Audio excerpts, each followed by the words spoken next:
বন্ধুরা, আজকে দেখুন এরকম একটা খাবার আমি নিয়ে এসেছি। এটার জন্য শুধু আলু লাগবে। তো ঘরে আমার আলু রয়েছে, আমি 3টে আলু নিয়েছি। এই আলুগুলোকে আমি ছাড়িয়ে নিচ্ছি। এইভাবে আলুগুলো আমি ছাড়িয়ে নেওয়ার পরে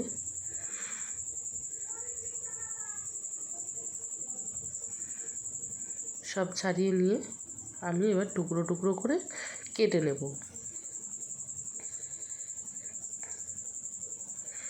একটু ছোট করে নিচ্ছি, এইভাবে টুকরো করে আমি কেটে নিচ্ছি। এবার সব আলু আমার কাটা হয়ে গেছে।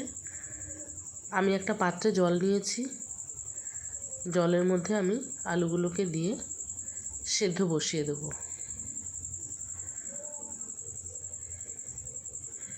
আমি সেদ্ধ বসিয়ে দিয়েছি।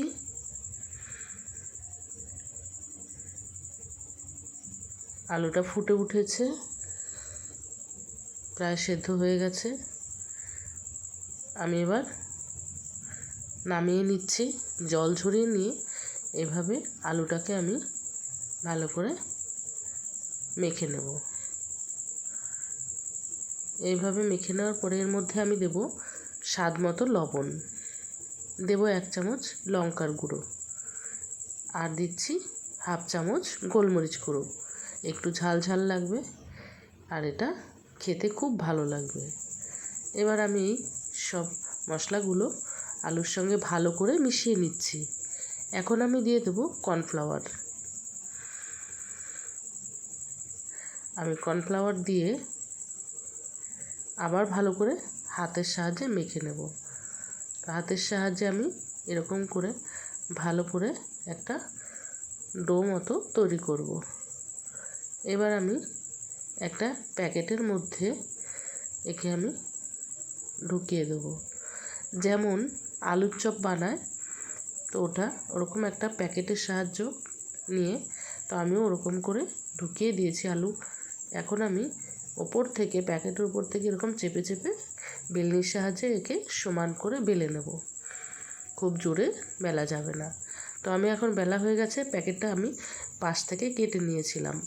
এইভাবে আমি আস্তে করে এবার এটাকে নামিয়ে নেব। তো দেখুন এভাবে আমি নামিয়ে নিয়েছি।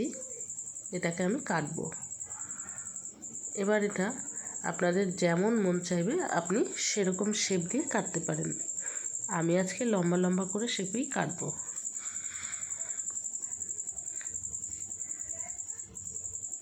এভাবে লম্বা শেপ দিয়েই কাটছি।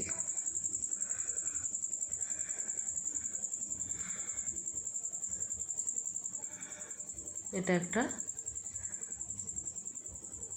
লম্বা শেপের ফ্রেঞ্চ ফ্রাই হবে, অনেকটাই লম্বা। তো দেখুন দেখতে এটা ভালো লাগবে, একটা ইউনিক রেসিপি। এইভাবে আমি লম্বা শেপের সবগুলো কেটে নিচ্ছি। এখন আমি এটা কাটা হয়ে গেলে আমি ওভেনে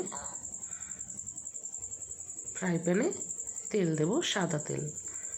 তেলটা একটু বেশি করে দিচ্ছি। গরম হয়ে গেছে তেল, আমি এভাবে আস্তে আস্তে করে ছেড়ে দিচ্ছি যাতে ভেঙে না যায়, খুব আলতো করে। এভাবে সব বাকিগুলো আমি আস্তে আস্তে পাশে পাশে দিতে থাকবো। দেখুন একটাও ভেঙে যাচ্ছে না, খুবই আলতো করে দিতে হচ্ছে। তো আমি এটা 4খানা দিয়ে দিয়েছি। এবার আমি হালকাভাবে ঘুরিয়ে ঘুরিয়ে ওপাশ ওপাশ করে দেবো। ওপাশটা বোধহয় আস্তে আস্তে দেখুন ঘুরিয়ে দেখছি, হ্যাঁ হয়ে গেছে। এবার আমি একটু উল্টে দেবো। ওপাশটা এবার হবে। তো এইভাবে আমি একদমই লো ফ্লেমে কিন্তু এটা ভাজা করছি, বেশি জোরে দেব না, তাহলে পুড়ে উঠবে, ভেতর থেকে খাসতে হবে না। দেখুন কত মজা করে খাচ্ছে।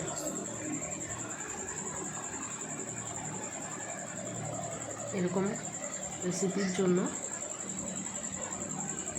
এই চ্যানেলকে অবশ্যই সাবস্ক্রাইব করবেন আর শেয়ার করবেন আর লাইক করবেন। ভালো থাকবেন।